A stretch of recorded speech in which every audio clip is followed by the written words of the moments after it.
sejam todas e todos muito bem-vindas e muito bem-vindos para o último bloco da nossa aula sobre contratação de facilities pela administração pública. Nós falamos no bloco anterior sobre a jurisprudência do TCU, os acórdãos que o TCU deliberou a contratação de facilities e a maneira como o TCU aceita essa contratação, colocando ali alguns elementos indispensáveis para a gestão dos riscos envolvidos nessa contratação. Eu queria aqui agora trazer para vocês a Lei 14.011, que inovou na administração pública, trazendo uma coisa que se chama de contrato de gestão da ocupação. Então, vou chamar aqui o slide para que vocês vejam que a Lei 14.011, dado a insegurança jurídica que havia, à luz do parágrafo 1º do artigo 23 da Lei 8.666, com o princípio do parcelamento, replicado nos artigos 40 e 47 da Lei 14.133, trouxe a possibilidade de contratação de facilities pela administração pública brasileira. O texto da lei, ela fala num contrato de gestão para a ocupação de imóvel público. Eu gosto sempre de colocar aí que é um contrato de serviço de gestão para a ocupação de imóvel público. Importante que a gente atente para isso. Essa previsão, então, ela está no artigo 7º da Lei 14.011, que diz que a administração pública poderá celebrar contrato de gestão para a ocupação de imóveis públicos, nos termos da Lei 8.666, de 21 de junho de 1993. Eu queria fazer um parêntese, aí tirando o slide, em relação a alguns questionamentos acerca da aplicação dessa lei no regime da Lei 14.133. E aqui eu gosto sempre de mencionar o artigo 189, o artigo 189 da nova Lei de Licitações. Esse dispositivo ele é extremamente inteligente, ele é extremamente sábio, porque ele vai dizer o seguinte: o artigo 189 diz: aplica-se esta lei, ou seja, a Lei 14.133, as hipóteses previstas na legislação que façam referência expressa a 8.666, a 10.520 e aos artigos 1º a 47A da 12.462. Quer dizer o seguinte, voltando para o nosso slide, se a Lei 14.011 faz referência à Lei 8.666, na vigência exclusiva da 14.133, nós devemos entender que essa referência aqui é uma referência a 14.133. O que significa dizer que a Lei 14.133 recebeu a Lei 14.011. Sobretudo, porque antes de ter essa conclusão, nós devemos fazer um juízo de recepção, que é no seguinte sentido: a nova lei de licitação conflita com a 14.011? Não, muito pelo contrário. Segundo o parágrafo 1º desse artigo 7º, o tal contrato de gestão para a ocupação, o que eu ressalto, é um contrato de serviço de gestão, ele se dá, segundo a lei, da seguinte maneira. Diz o parágrafo 1º: o contrato de gestão para a ocupação de imóveis públicos consiste na prestação, em um único contrato, de serviços de gerenciamento e manutenção de imóvel, incluindo o fornecimento dos equipamentos, materiais e outros serviços necessários ao uso do imóvel pela administração pública, por escopo continuados. É importante a gente observar alguns pontos aqui que merecem nossa atenção. O primeiro deles é que a lei diz em um único contrato, e isso gera algumas dúvidas. Rafael, é que é o seguinte, lá no meu órgão, eu fiz uma avaliação e eu vi que não seria interessante reunir, juntamente com limpeza, vigilância, motorista, recepcionista, auxiliar de serviços administrativos, o serviço de manutenção predial. Eu analisei e acho que manutenção predial, manutenção de elevador e manutenção de ar-condicionado fica tudo num contrato, dada a especialidade dos equipamentos que a gente tem no prédio. Agora, esses outros podem ficar em um contrato. Então, eu não vou ter um único contrato, eu vou ter 2 contratos de facilities. Isso não fere o parágrafo 1º? Não. O que a lei está querendo dizer, quando ela fala em um único contrato, é uma maneira de ser enfática, não é uma questão até, de certo modo, uma retórica do legislador para dizer o seguinte, que você pode reunir em um único contrato diversos serviços. Mas isso não quer dizer que devam estar todos os serviços que você vai contratar relacionados ao gerenciamento e ao atendimento das necessidades do imóvel em um único contrato. Eu posso sim cindir. Isso é um juízo de mérito administrativo que a administração vai fazer. Depois, diz aí a lei que isso estaria relacionado a imóvel público. Isso é outra dúvida que o texto legal suscita em nós. Porque muitas vezes a administração opera num imóvel que não é público. É um imóvel privado que a administração opera nele em razão de um contrato de aluguel.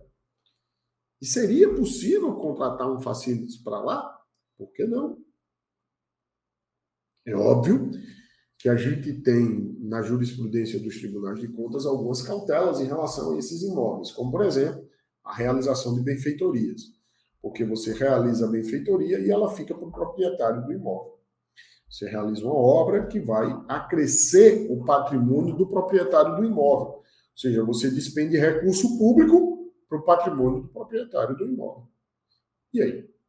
Pois bem, é preciso ter essas cautelas. Eu não vou realizar obras como a lei admite nesse imóvel que a administração usa em decorrência de um contrato de aluguel.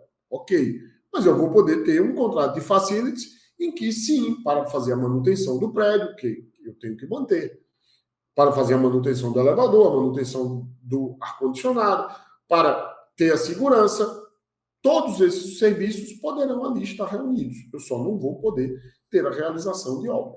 Foi, de certo modo, até um tanto quanto infeliz o texto ao falar do imóvel público. É uma espécie de contrato de facilities, inclusive de facilities management, com a gestão feita pelo contratado. É o contratado quem vai dizer onde ele vai botar os postos de vigilância, quantos recepcionistas. A administração pode exigir um mínimo, mas a gestão eu transfiro para ele. Essa é a ideia desse contrato de gestão da ocupação. Não é preciso ser necessariamente um contrato, já falamos sobre isso. E aí diz aqui no final, a lei coloca contratos por escopo ou continuado. Isso gerou também uma certa confusão. Porque muita gente diz, ora, mas o contrato de facilities não é um contrato de serviço continuado? Sim, é um contrato de serviço continuado. O contrato de facilities é um contrato que é de serviço continuado. Então, e por que tem o escopo? Porque o que ele está dizendo é que eu posso incluir no contrato de serviço continuado alguns serviços que antes eu contratava por escopo. Essa é a vantagem. Inclusive, algumas obras que são necessários. Possibilidade de incluir bens, de comprar equipamentos, e ele também se aplica a estados, municípios e ao DF. Porque havia uma discussão, né, o fato de estar numa lei federal e muita gente questionando, mas é uma lei federal que trata de bens federais, a Lei 14.011. Isso valeria para estados e municípios? Eu digo, olha, esse conteúdo é uma norma geral de licitação e contratação, nos termos do 27. Então, não seria justo privar os estados e municípios e o Distrito Federal dessa tal aplicação. E as estatais também se aplica, Até porque, como a gente viu, ele é nada mais nada menos do que a implementação de valores já consagrados no nosso ordenamento. A gestão da ocupação pode incluir obras, né, para adequação do imóvel à nova modelagem da ocupação, isso está no parágrafo 2º do artigo 7º da lei, e incluir obras, inclusive, com os respectivos projetos. É por isso que eu chamo isso aí até de uma contratação super integrada, gente. Porque você vai ter a contratação do serviço e você vai poder contratar junto com o serviço as obras e os projetos necessários para implementar aquele serviço ao modo como concebido. Duração de até 20 anos, quando incluir investimentos iniciais, obras ou bens. Aqui é uma situação que vai, inclusive, romper uma situação especial, uma norma especial, embora não seja absolutamente convergente com a Lei 14.133, que prevê uma vigência de 5 anos por mais 5 anos, nesses contratos de serviços terceirizados, mas aqui há uma norma específica, que é um caso em que há uma obra e que há a compra de bens com investimentos iniciais que demandam que você amortize aquela obra ao longo da execução do contrato, ao longo da vigência do contrato. E por isso eu tenho que ter uma contratação um tanto quanto longa. Por isso essa previsão de até 20 anos. As obras e os bens serão incorporados ao patrimônio da administração, obviamente, e no caso de inclusão de obra, como eu já falei, ele é exclusivo para imóvel público. Deverá haver um regulamento, né, que ainda não existiu, isso já deveria ter saído até, e nós estamos aí a aguardar. A Secretaria de Logística do Tribunal de Contas da União, com base na lei, e aí é o TCU já fazendo um estudo com base no que diz a lei, ele traz uma visão de que é preciso ter alguns cuidados, alguns riscos serem ponderados. É um conceito amplo do que seja facilities, né? É uma discussão, é um critério, um conceito jurídico indeterminado. Quais objetos poderiam ser contratados? Qual o escopo dessa contratação? Você tem que ter um cuidado com isso, para não colocar tudo lá. Tudo que, inclusive, foge dessa concepção de gestão do imóvel e de funcionamento da organização. Uma definição do escopo da contratação. Uma relação ótima entre parcelamento e contratação conjunta, uma otimização, isso é importante a gente observar. Aquilo que a gente dizia, não é necessariamente um único contrato. Redução da competição, que quer dizer o seguinte, tem mercado fornecedor, você conhece o mercado é capaz de incorporar, eu estou aqui no município de Petrolina, no interior de Pernambuco, uma cidade de médio porte no Nordeste. Tem mercado para isso, para atender essa necessidade? Adequar à realidade.